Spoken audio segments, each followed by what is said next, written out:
O pesadelo acabou. Esse é o primeiro Café com Bolos desde a grande vitória que a gente teve no último domingo. Eu tenho certeza que você, como eu, domingo passado, acordou com o coração saindo pela boca, ansioso. Como foi? Como vai ser? E não sei o que e tal. E a gente foi vendo aquela virada espetacular, voto a voto, que terminou com a vitória inquestionável do Lula. E ainda, quem como eu, foi pra Avenida Paulista, junto com o Lula, comemorar depois. Foi uma emoção indescritível. Parecia um carnaval do povo. Era lindo a felicidade, misturada com alívio, misturada com desforra. Acabou. Os 4 anos do pesadelo, de toda aquela coisa pesada. Era assim, um caminhão saindo das costas de cada um de nós. Agora, passada uma semana da vitória, chegou a hora da gente botar a bola no chão. Nós tivemos uma grande vitória política e eleitoral. A gente derrotou o Bolsonaro nas urnas, apesar de tudo, das fake news, do uso da máquina, da Polícia Rodoviária Federal querendo impedir gente no Nordeste de votar. Apesar de tudo,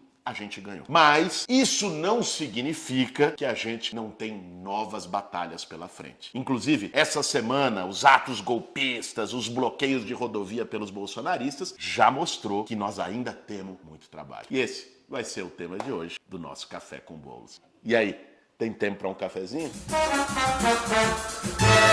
Para fazer um bom café, meu bem. Gente, em primeiro lugar, a gente precisa falar da nossa vitória, para ter uma dimensão dela. Eu não sei se vocês se lembram, quando o Bolsonaro ganhou a eleição em 2018, o Lula estava preso injustamente em Curitiba. Ele fez aquela fala: eu quero que os vermelhos, a esquerda, vão ter que escolher entre a ponta da praia, o exílio ou a cadeia. Ali se iniciava um tempo de muita incerteza, em que parecia que ele podia instalar uma ditadura, varrer a esquerda, varrer a oposição, acabar com a imprensa livre. E de fato ele tentou fazer isso várias vezes ao longo do seu mandato. Se não teve golpe nesses 4 anos, não foi por falta de vontade do Bolsonaro. Ele queria levar a gente para uma trilha do atraso, do retrocesso mais profundo. Então, quando a gente olha a forma que a gente estava há 4 anos atrás, logo depois da eleição de 2018, era uma sensação de desamparo, falta de perspectiva. Quem diria, naquele momento, que 4 anos depois a gente estaria comemorando a nossa vitória? E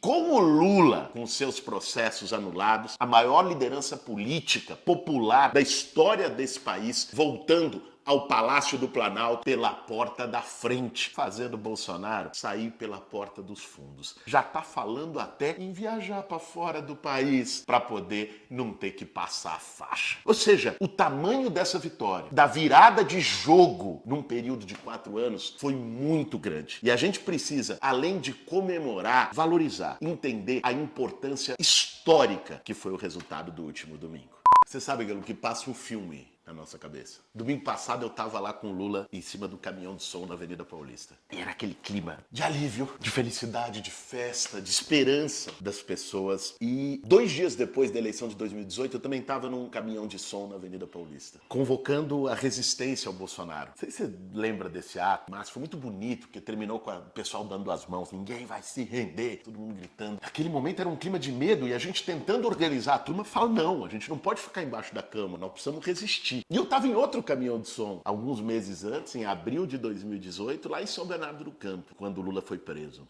E que tinha ali essa visão histórica. O Lula dizia: não sou eu, vocês criaram uma força. É a força do povo, vai ter Lulas em todos os cantos. Percebe que em 4 anos, a gente saiu no ataque em que a esquerda era tudo que era de ruim, corrupta, não sei o quê, destrutiva. E o Bolsonaro se vendia como salvador da pátria. E parecia que podia ter um ciclo de extrema-direita de 20 anos no Brasil. Que essa turma ia chegar pra nunca mais sair. Igual a ditadura militar que ficou 21 anos. E eu acho que a gente precisa valorizar uma coisa, cara, que é a nossa capacidade de resistência. Tá bom, a gente não conseguiu derrotar o Bolsonaro em 4 anos. Mas nós conseguimos sobreviver em 4 anos. Nós não saímos da rua em 4 anos. Nós não fomos destruídos. Que essa turma queria destruir. E não era destruir a esquerda, era destruir esse sonho do povo brasileiro. Quando prendem o Lula, qual o simbolismo que estava ali? Era aprisionar sonhos, era aprisionar perspectivas. Era dizer: ó, vocês não vão se levantar mais. Fica aí no teu lugar. O lugar do povo é esse, é aí, ó. Como dizia o ministro do Bolsonaro, universidade é para alguns. Escola tem que ensinar só A lei escrever e a contar. O lugar do povo é esse aí. Então é meio que uma ressurreição histórica, né? E isso só foi possível porque a gente resistiu pra caramba. É importante nesse momento a gente lembrar o que foi o movimento Lula Livre. Até pra saber quem tava e quem não tava. Porque tem muito disso também, né? Quem tava no caminhão de som lá em São Bernardo junto e quem aparece agora. Porque, né, na hora da vitória, meu amigo, a vitória é cheia de pai, né? O período da dificuldade, da batalha e da luta, ninguém quer assumir a criança. Mas, opa, na vitória, tem pais e mães ali se acotovelando pra estar junto. Beleza. Mas, assim, mostrar o quanto foi importante todo esse processo, esse caldo de resistência da nossa luta contra a reforma da Previdência. E todo mundo dizia, vocês estão dando murro em ponta de faca. Da mesma forma que a redemocratização não teria sido possível se não tivesse resistência durante todo o tempo da ditadura militar, fazendo aqui uma analogia, essa vitória que a gente teve domingo passado, aquela alegria no caminhão de som da Paulista, não teria sido possível se não fosse todos aqueles outros carros de som e todos os anos de resistência que a gente teve, né? A gente precisa valorizar todo mundo que teve junto. Agora, gente, entender o tamanho, a dimensão histórica da nossa vitória, comemorar, que é muito importante, não significa a gente baixar a guarda e achar que a luta acabou. Não é assim. A gente está lidando e lidou durante esses 4 anos com um fenômeno que nunca existiu na política brasileira. Uma extrema-direita organizada, um fascismo organizado. O bolsonarismo é isso. A gente viu essa semana. Eles não aceitaram o resultado das eleições, pararam rodovia em quase todos os estados do Brasil, juntaram gente nas praças públicas. Derrotar o Bolsonaro na urna, como a gente fez, não significa que o bolsonarismo tá morto, que essa turma acabou, que eles vão sumir, vão se esconder, vão ficar embaixo da cama. Não. A gente tem que ter a consciência que essa oposição política veio para ficar. Que o bolsonarismo, por mais atrasado, por mais retrógrado que ele seja, por mais que ele traduza sentimentos de desumanidade, de defesa de tortura, de autoritarismo, de anticiência, de todo tipo de negacionismo, e que a gente gostaria que não existisse mais na humanidade, ele tem base social. Ele tem força política. Eles vão ter gente no Congresso, eles vão ter gente governando estados do país, eles têm gente mobilizada e mostraram isso essa semana. É lógico que com Bolsonaro fora do governo, a força deles diminui e muito. Porque uma parte dessa força era a máquina, era o gabinete do ódio lá no 2º andar do Palácio do Planalto, ali, usando verba pública. Era a máquina que eles usaram na eleição, era a influência que tinham nas forças de segurança, era poder botar o sigilo de 100 anos, era poder trocar o delegado da PF, era poder indicar o Procurador-Geral da República. Uma parte da força deles era o Bolsonaro como presidente, definindo a agenda do país. Todo dia uma coisa nova, né? A gente falou disso aqui 4 anos, todo dia botando uma manobra de distração, definindo a pauta do Brasil, falando todo tipo de atrocidade. Isso eles não vão ter mais. Agora, nós vamos precisar nos organizar para enfrentar uma oposição bolsonarista que a esquerda também nunca teve. Quando Lula e a Dilma governaram, você tinha uma oposição que era lá, o PSDB, né? Vamos dizer, uma oposição da direita liberal, mais civilizada, vamos chamar assim. Agora nós vamos ter uma oposição que vai continuar com os mesmos métodos. Essa gente não vai sumir. E a gente tem que se preparar para essa segunda grande batalha. Uma vez derrotado o Bolsonaro, agora é momento de derrotar o bolsonarismo.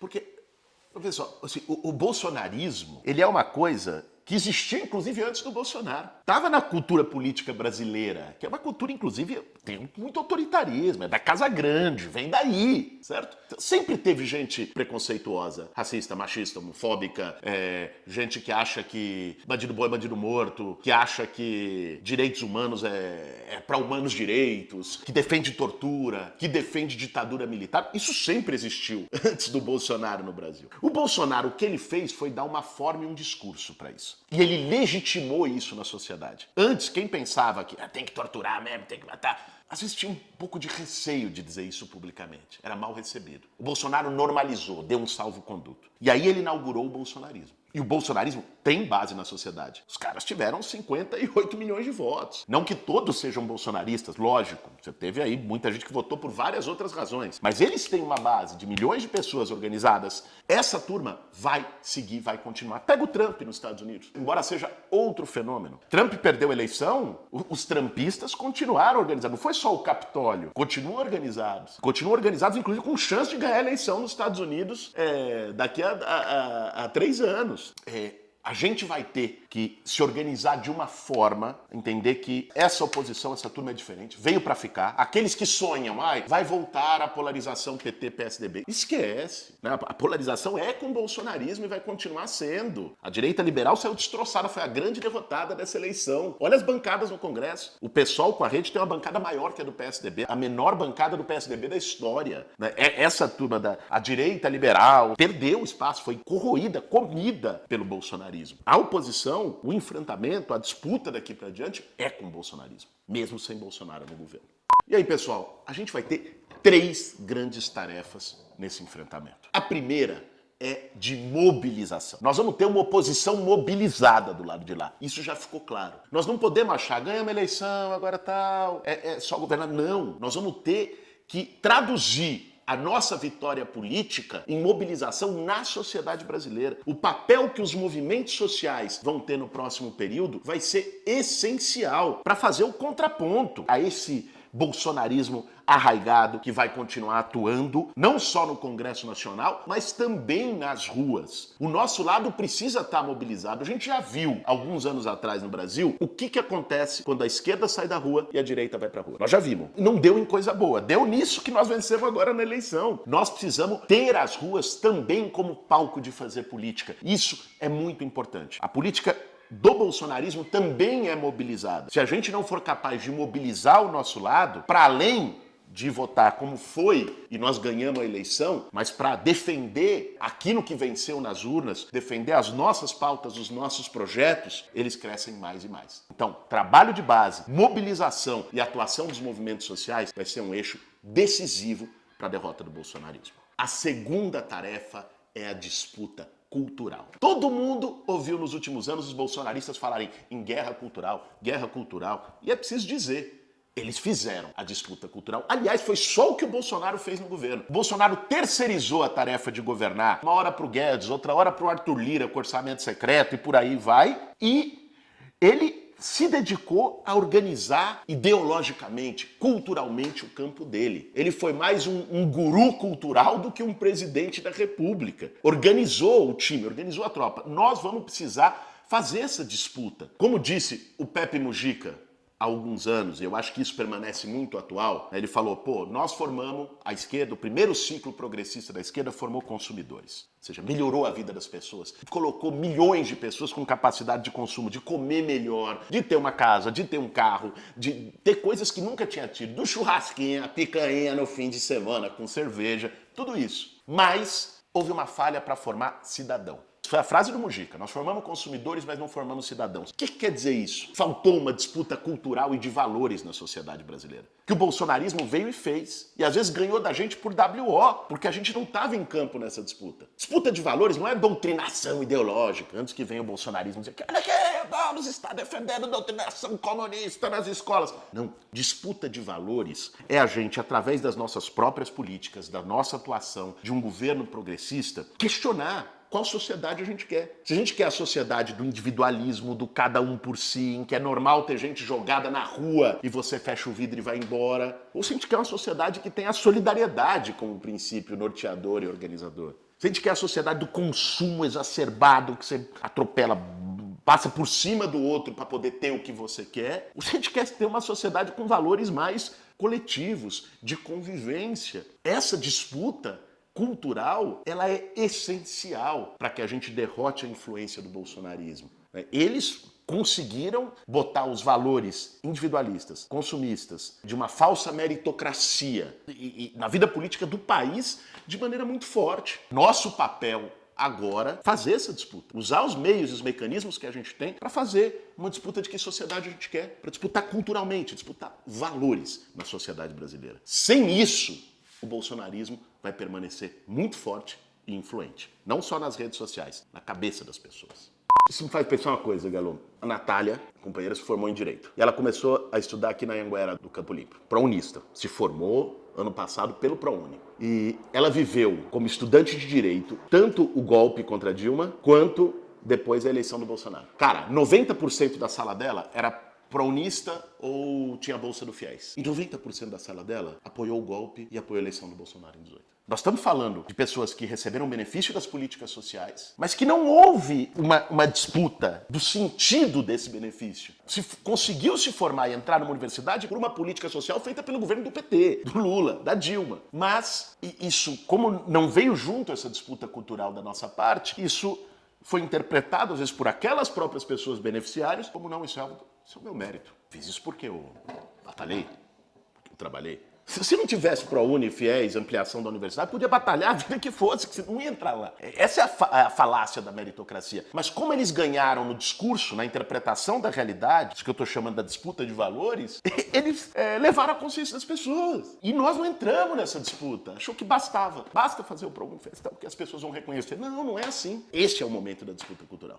E a terceira tarefa é a disputa da agenda do Brasil. A agenda política. Quais são os temas que nós queremos que se avance no Brasil, que o Brasil discuta, que a política brasileira pauta? É lógico que isso não vai depender apenas do Lula, do governo do Lula. Vai depender também do Congresso Nacional. E vai depender da sociedade. Nós ficamos os últimos 4 anos pautando só retrocesso, né? Retirada de direitos e absurdo. Liberação de arma, as pautas deles de moralistas, de costumes e tudo mais. Qual é a agenda que a gente quer para os próximos 4 anos? Isso também ajuda a mudar o clima do país. Esse debate, que é o debate da reconstrução do Brasil, ele vai ter que vir com uma grande disputa política. Porque aí o Centrão pode até dar base de governabilidade para o Lula, e é importante, porque no fim do dia só a esquerda não tem maioria, mas a disputa de agenda vai depender também da sociedade brasileira. Porque, por exemplo, para botar a taxação de grandes fortunas no Congresso Nacional, para fazer com que dono de iate, de jatinho, de jet ski, igual o Bolsonaro, comece a pagar imposto,